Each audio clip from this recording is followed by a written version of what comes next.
द्वारा पढ़ाए हुए सद्ज्ञान सद्बोध को प्राप्त हुए अमर कुमार और सुरसुंदरी, उन्होंने कोई ऐसा ज्ञान नहीं ग्रहण किया।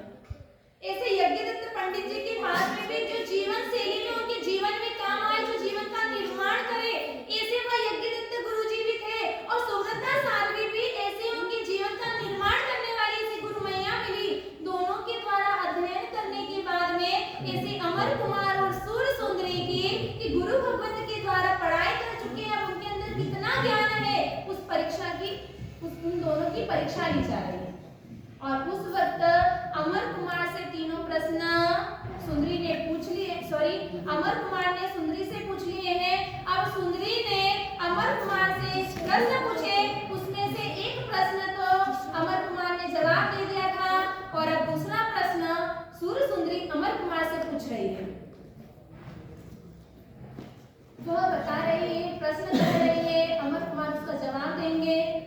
सुरसुंदरी ने कहा 3 अक्षर का एक नाम है जिसका अगर पहला शब्द निकाल दिया जाए, 3 अक्षर का नाम एक शब्द बनता है, उसका पहला शब्द निकाल दिया जाए तो खड़ी रही हुई ऐसा शब्द निकलता है।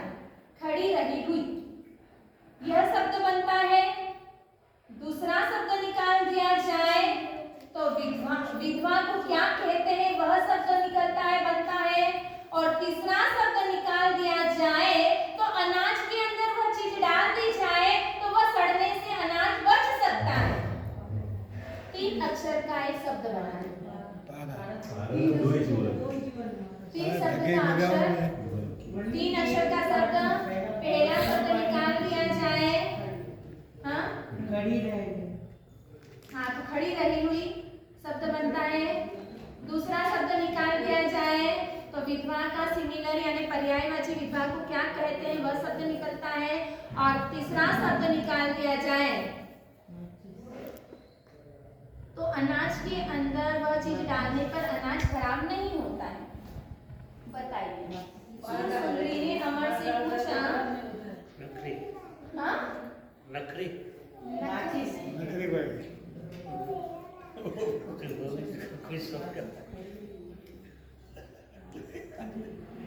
सोचो, पढ़ाई बहुत अच्छी है।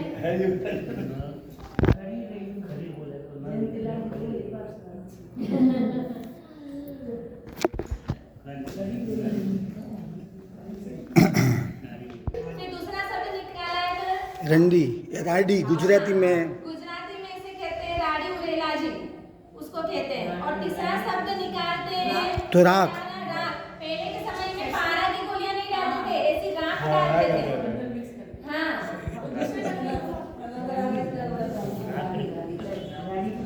है ना, तो राखड़ी। अमर कुमार ने भी सुंदरी ने अमर कुमार से पूछा और अमर कुमार ने चिंतन मनन करके इसका जवाब दे दिया। अब तीसरा प्रश्न सुंदरी पूछ रही है कि 3 अक्षर का शब्द है।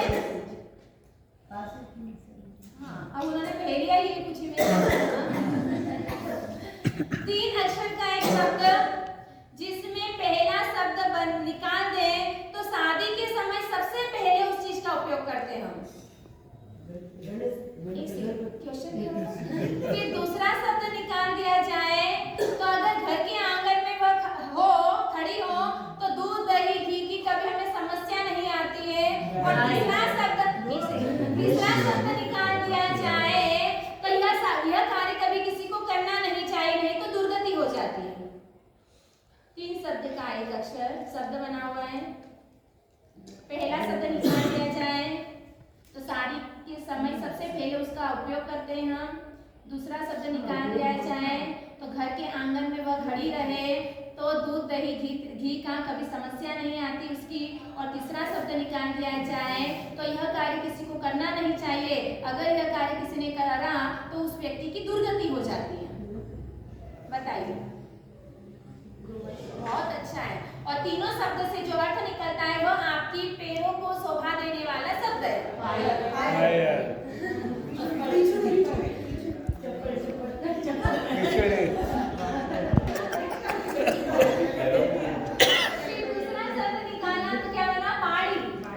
भैंस खड़ी रहे केवल दूध वगैरह कैसे तो समझते हैं। तीसरा शब्द निकाला तो पाप। पाप यानी पाप। अगर व्यक्ति पाप करेगा तो उसे दुर्गति में जाना पड़ेगा। तो ऐसे अमर कुमार ने जवाब दिया कि पावड़ी मेरे पेड़ को शोभा देती है। पावड़ी यानी कि पेड़ की वो जूतियां, उसको कहते हैं पावड़ी। वो जूतियां हम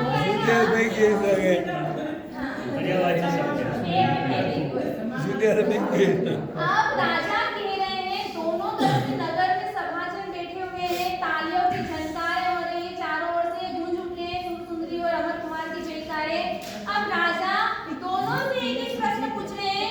राजा सबसे पहले अमर कुमार को कह रहे हैं कि मैं जो प्रश्न कहूं उसका तुम्हें जवाब देना है, और मैं यहाँ पर प्रश्न पूछ रही हूँ, इसका जवाब आपको घर से लेकर आना है। पहला पूछा कि सरोवर का सार क्या है? सरोवर का सार दानव वंश का, ये जो चार बातें बताएंगे उसमें से ही या एक ही शब्द बनेगा, उसके अंदर से सभी शब्द निकालना आंसर। सरोवर का सार, दानव वंश का मुख्य है प्रसिद्ध राजा कौन हुआ? हाँ रावण। और वेश्या को कहा जाता है? और मारवाड़ी में मारवाड़ी लोगों को किस नाम से पहचाना जाता था? मारवाड़ी लोगों को किस नाम से पहचाना जाता है? इसका 5 अक्षर का नाम है। 5 अक्षर का नाम है। सभी को अपने घरों से ढूंढकर दिमाग को थोड़ा सा लगाना, एक सब्जी कम बनाना। ये चारों का जवाब एक ही होगा। हाँ, इन चारों का जवाब एक ही होगा। सरोवर का सार, दानव वंश के मुख्य राजा, वेश्या को क्या कहा जाता है, और मारवाड़ी व्यक्तियों को किस नाम से पहचाना जाता था? सभी मारवाड़ी है यहाँ पे, गुजराती तो कोई एक साहूकार का था। इन सभी का एक ही आंसर होगा साहूकार। सूर्योगी अवतरण में करीब प्यार वर्षन भाई साहब एक आंसर सूर्योगी अवतरण में करीब प्यार वर्षन भाई साहब अनंत नाम के सस्ता गण पारिठान है मंदिर में सत्संग में प्राण प्रसाद से समझता है। कितना ये बड़े-बड़े सूत्रों का विवेचन कर लिया, अर्थ सीख लिया। गुरु मैया भी सोच रही है अब मैंने जो सिखाया है वह उनके जीवन के अंदर बड़ा ही लाभदायक बनेगा। कैसी भी परिस्थिति आ जाए, हर परिस्थितियों का सामना करना अब ये दोनों सीख जाएंगे। इनके जीवन में कभी कोई तकलीफ आने वाली नहीं है। भले ही जंगल में चले जाए, भले राक्षस भूत पिशाच क्यों ना आ जाए, वहां पर भी वह समता को धारण कर सकते हैं। और ऐसे ही यहाँ पर सुर सुंदरी के अध्ययन पूर्ण होने के बाद में दोनों की परीक्षा ली जा रही है। परीक्षा के अंदर सुर सुंदरी ने अमर कुमार ने सुर सुंदरी से एक प्रश्न पूछ लिए हैं। अब राजा किससे प्रश्न कर रहा है? राजा ने अमर कुमार से प्रश्न किया, और उस प्रश्न के अंदर यही बात पूछी, 5 अक्षर का एक नाम, और नाम जिसके अंदर यह चीज घटना चाहिए। पहला प्रश्न क्या कहा था उसने? क्या? दूसरे में दानव वंश का राजा, प्रख्यात राजा जिसका नाम चलता है, वह कौन? और तीसरे नंबर पे बात कही कि वेश्या का सिमिलर, या जो हमेशा, अगर स्कूलों में आपने सीखा हो सिमिलर पर्यायवाची शब्द बताए जाते थे। क यानी पानी, हाँ, और ख यानी आकाश, ये पर्यायवाची शब्द पहले बताते थे। तो सरोवर का सार यानी पानी क। फिर बताए दानव वंश के मुख्य यानी प्रख्यात राजा कौन हुए? बलि। बलि नाम के राजा हुए हैं, तो कम बलि, हाँ, कम यानी पानी सरोवर, और बलि यानी राजा। बलि नाम, राजा का नाम था बलि। उसके बाद में बताया है कि जो सदा सौभाग्यवती कौन होती है, या वेश्या का पर्यायवाची दूसरा शब्द, तो वेश्या। वेश्या को वेश्या भी कहते हैं। समझ में आया? तो कम बलि वेश्या। अब बताया गया है पूरे शब्द का जो एक क्या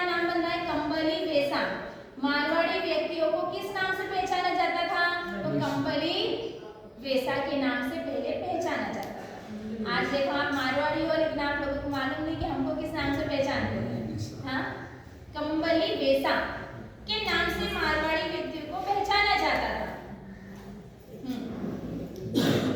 यह प्रश्न राजा ने अमर कुमार से पूछा और उस वक्त जैसे ही प्रश्न पूछा पूरी सभा सोचने लगी यह कैसा प्रश्न है, लेकिन कुछ ही समय के अंदर चिंतन मनन करके इसे अमर कुमार ने इस प्रश्न का जवाब दे दिया कि इसका जवाब है कंबली वेसा। पूरी सभा के अंदर गड़गड़ाहट होने लगी, अमर कुमार की जय जयकारे बोलने लगे। और अब इधर राजा सूर सुंदरी से पूछ रहे हैं, यह परीक्षा किस लिए ली जा रही है? बुद्धि। हाँ, उनकी बुद्धि बढ़ाई। हाँ,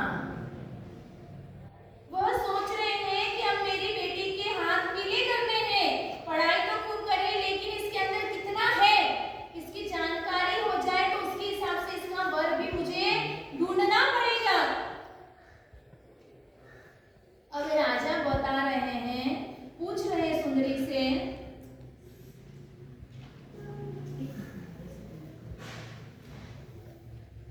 कि चक्रवाक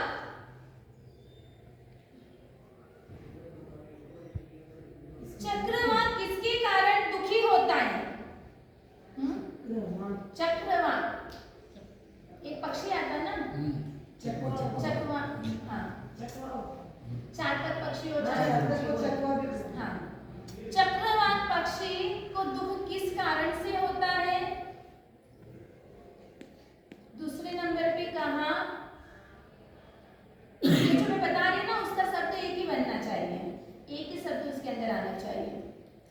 हाँ, उसके बाद बताया है कि हमेशा असती और वेश्याओं को कौन से पुरुष पसंद आते हैं?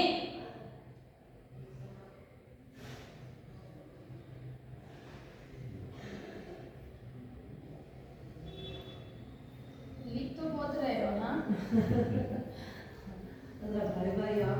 इसलिए सरल है वही पूछ रही हूँ, ज्यादा कठिन नहीं पूछ रही हूँ। हाँ, इन दोनों का क्वेश्चन अलग है लेकिन आंसर इसका एक ही वर्ड आएगा, एक ही शब्द में आएगा। कहने का मतलब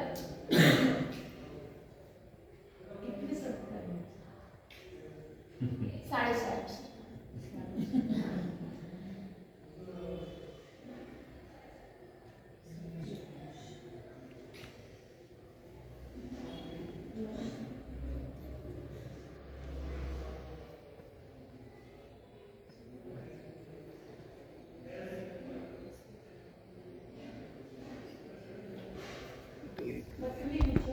लेकिन एक शब्द के हजारों अर्थ भी निकलते हैं।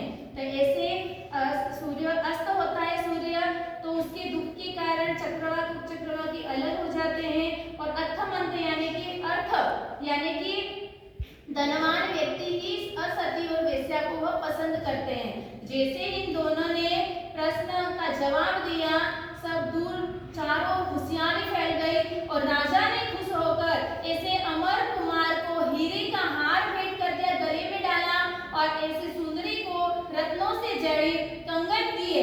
इधर धनावर श्रेष्ठ भी रुके और सबसे पहले सुर सुंदरी के पास पहुंचे और उसके मस्तक पर रत्न जड़ित मुकुट उसे भेंट कर दिया। और इधर अमर के पास में आए और रत्न जड़ित कुल्हाड़ी जो रहते हैं उसको क्या आपकी भाषा में क्या कहते होंगे, रत्न जड़ित उसको एक दंड दिया और वह उसको भेंट कर दिया। और ऐसे जो यज्ञदत्त पंडित जी थे, ऐसे यज्ञदत्त पंडित जी को सोने की मोहर से भरी हुई थैली और ऐसे राजा ने भी वस्त्र आभूषण देकर सोने के का थाल भरकर ऐसे यज्ञदत्त पंडित को सहर्ष भेंट करके उन्हें वहां से विदाई दी। इधर अमर कुमार को लेकर धनावर श्रेष्ठी रथ में बैठकर अपने महल की और अपने बंगले की तरफ चले गए। और इधर राजसभा में से सूर सुंदरी को लेकर राजा ऋतुमर्दन राजा अपनी पुत्री को लेकर राजमहल में रवाना हो गए। अब जैसे ही वहां से निकले, रात्रि का समय और ऐसे रात्रि के समय राजा रानी बैठे हुए हैं। राजा रानी को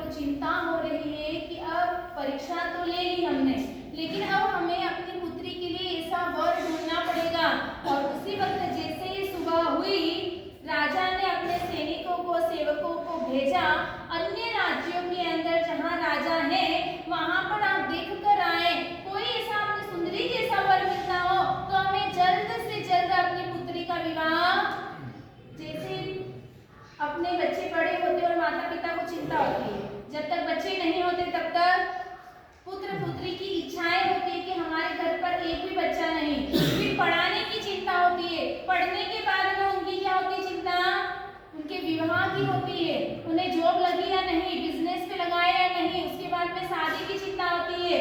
यानी कि चिंताएं संसार में खत्म नहीं होती है, एक पूर्ण हुई और दूसरी चिंताएं आ जाती है। और वैसे ये सुर सुंदरी के प्रति जो भाव था माता पिता का, वह चिंता यही थी कि अब सुर सुंदरी बड़ी हो चुकी है, उसका विवाह करना है, लेकिन उसके योग्य ही हमें वर चाहिए। अब वर की तलाश में जगह जगह वह सेवकों को भेज रहे हैं। अब देखते हैं कि सुर सुंदरी का विवाह, ऐसे सेवक लोग अन्य राज्यों में गए हैं राजाओं को देखने के लिए कि राजकुमार ऐसा कोई मिले जो कुल से भी समान हो, रूप से समान हो, गुण से समान हो, हर तरह से समानता चाहिए। हम अपने बच्चों के लिए लड़का या लड़की देखने जाते हैं तो हम वहाँ पर क्या समानता देखते हैं? क्या देखते हैं? लेकिन वहां जाकर केवल एक देखते हैं, धन है या नहीं, और रूप देख लेंगे। हाँ बस, इसके अलावा हम दूसरी चीज देखने के लिए नहीं बैठते हैं। लेकिन यहाँ ज्ञानी क्या कह रहे हैं, अगर हमें किसी के साथ में लग्न या विवाह करना हो तो हमें उसके पूर्व कौन कौन सी समानता को देखना होगी, वय की समानता, कुल की समानता, सभी तरह की समानता को देखकर और उसके बाद में उसका विवाह किया जाएगा। तब यहाँ पर देखेंगे कि सुर सुंदरी के लिए सेवकों को भेजा गया है। अब वहाँ पर कौन से ऐसे राजकुमारों को लेकर आएंगे, फोटो भी लेकर आएंगे, नाम भी लेकर आएंगे, कैसे कैसे किस राजकुमार के पास में गुण है तो ऐसा रूप नहीं है। अब देखते हैं आगे क्या होगा और उसके किस्मत में वह किसके साथ में विवाह करवाना होगा। हाँ, क्योंकि कर्म के आगे किसी की अभी अपन ने कहा है कि कर्म हंसाए और कर्म ही रुलाए। तो देखते हैं कि कर्म में क्या लिखा है, सुर सुंदरी का विवाह कहाँ पर और किसके साथ में होगा, ये अपन अगले प्रवचन में देखेंगे। 4 महीने बहुत भाषण दिए, बहुत प्रवचन दिए, इसके बाद में कोई गुरु भक्त आए आपके यहाँ, 2 दिन 4 दिन के लिए आए और किसी ने पूछ लिया, एक नॉर्मली सा बेसिक कोई क्वेश्चन पूछ लिया और आपको नहीं आया तो क्या होगा फिर? गुरु भगवान क्या कहेंगे? 4 महीने आप लोगों ने क्या सुना, यही बोलेंगे ना। 4 महीने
चाहिए तो आप कभी जिंदगी में नहीं भूल सकते। एक पिता ने अपने बेटे को कह दिया कि बेटा जा मार्केट से जाकर दूध लेके आजा, बाहर साइकिल पड़ी है। पिता से पैसे ले लिए उसने और पैसे लेकर वो घर से बाहर निकला। बाहर साइकिल थी, साइकिल पे चढ़ा और पैडल क्या कर रहा है, पैडल मार रहा है। ऐसे करते करते आधा घंटा हो गया, 1 घंटा हो गया, बेटा नहीं आया। पिता ने सोचा क्या हो गया, घर से बाहर निकले। जैसे ही घर से बाहर निकले, बेटा साइकिल के ऊपर बैठा हुआ था, पैडल मार रहा था। पिता ने पूछा कि बेटा दूध लेकर आ गया है। बेटा कहने लगा पापा पैडल तो कब से मार रहा हूं लेकिन साइकिल आगे ही नहीं जा रही है। क्या कहा? पिता ने कहा ए बुद्धू, स्टैंड तो नीचे कर, हाँ स्टैंड से हटा तो वो साइकिल आगे जाएगी। हमारी भी यही हालत है, हाँ क्या हालत है अपनी भी? हाँ स्टैंड तो है, स्टैंड पर ये साइकिल है और केवल पैडल हिलाते रहेंगे तो कभी भी हम आगे नहीं बढ़ने वाले हैं। यहाँ पर वह दोनों आत्माओं ने प्रतिभावान व्यक्ति थे, प्रतिभाशाली थे, लेकिन फिर भी मेहनत और प्रक्रिया में पीछे नहीं थे।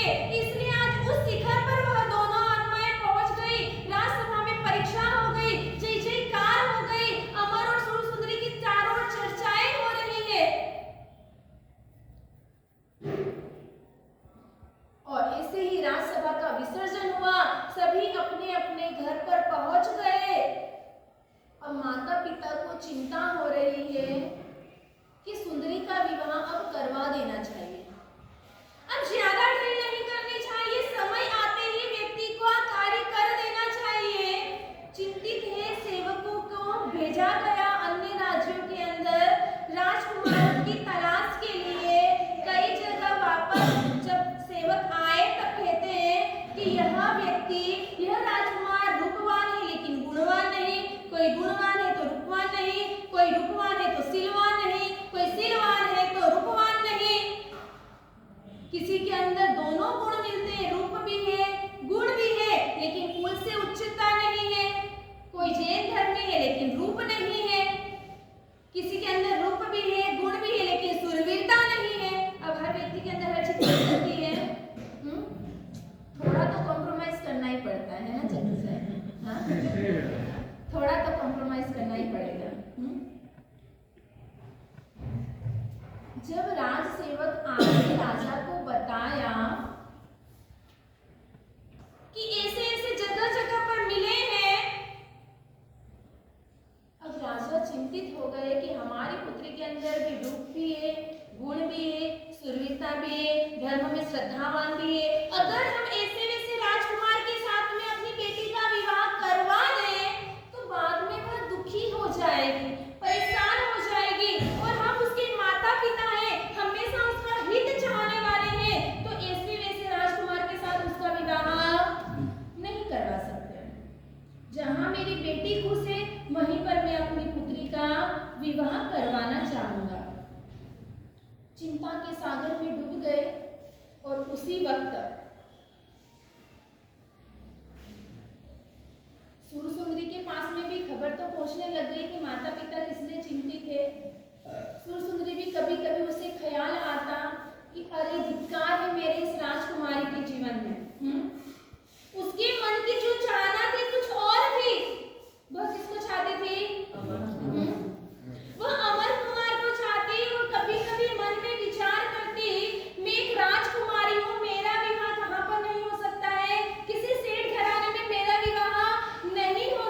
रानी ने पूछा वह कौन है? बोले तुम भी पहचानती हो? क्या कहा? उसे तुम भी पहचानती हो?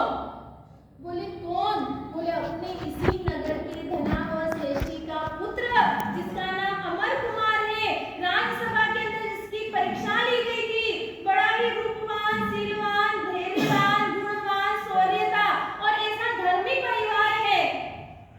अगर तुम्हारी इच्छा हो, तुम्हें जम रहा हो, तो हम उससे आगे बात करते हैं। यह बात रिपुमदन राजा ने रानी को कही।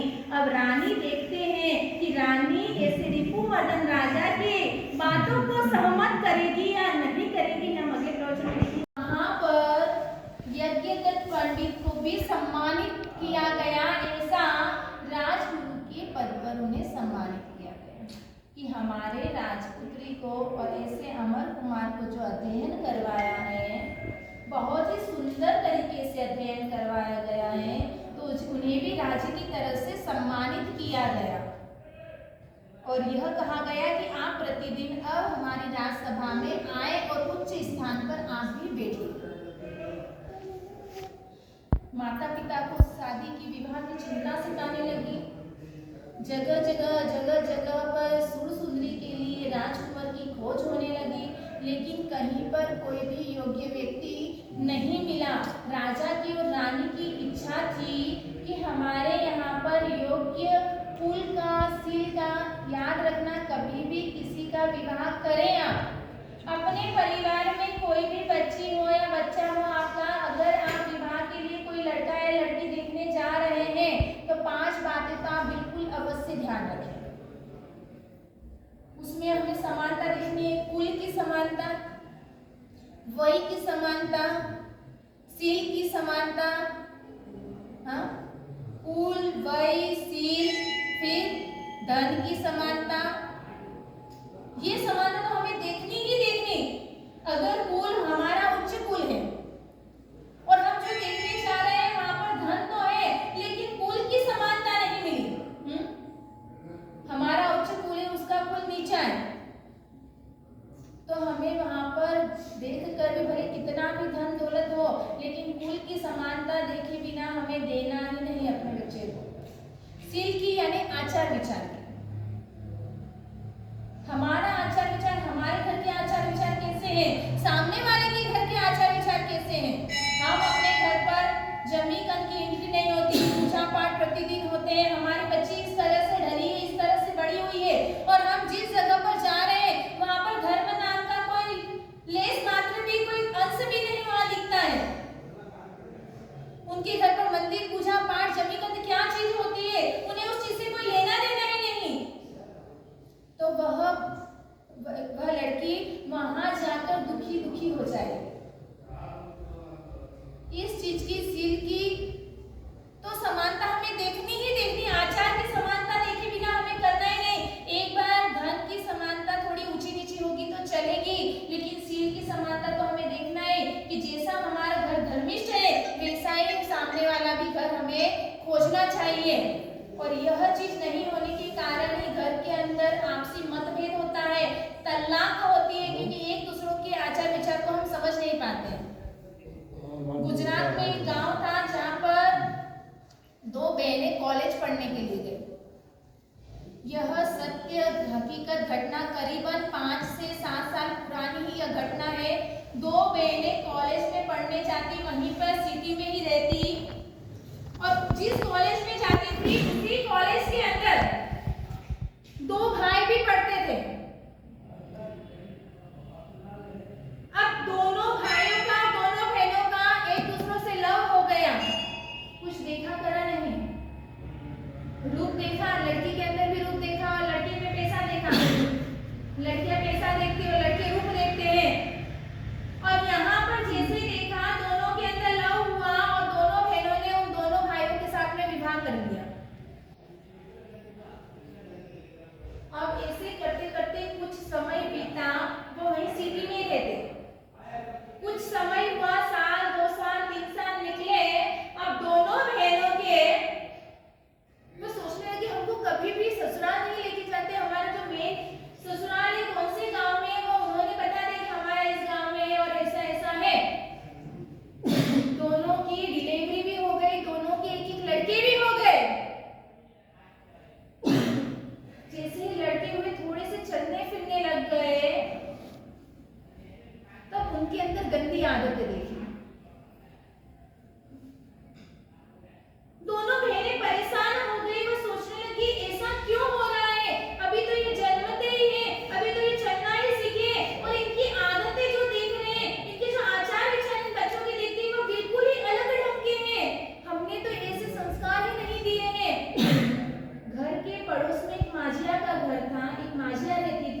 और उस वक्त आपको सब कुछ मालूम पड़ जाएगा कि आपके पतिदेव जो हैं, आपने जिसके साथ विवाह किया है वह कौन से समाज से हैं।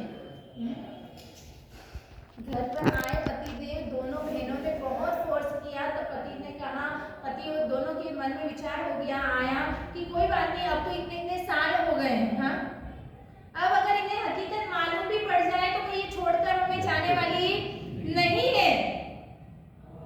और उस वक्त कहा ठीक है, अपन अपने ससुराल, तुम्हारे ससुराल हमारे घर पर चलते हैं। और दोनों बहनें बड़ी खुश हो गई, बच्चों को तैयार कर ससुराल की ओर रवाना हुए। ससुराल में जिस गांव में ससुराल था वहां पर गए और जैसे ही वह अपने ससुराल में घर पर गए और एक आश्चर्य उन्होंने देखा। अब वह अद्भुत आश्चर्य क्या था, वह कैसी जगह थी, किस तरह की परिस्थिति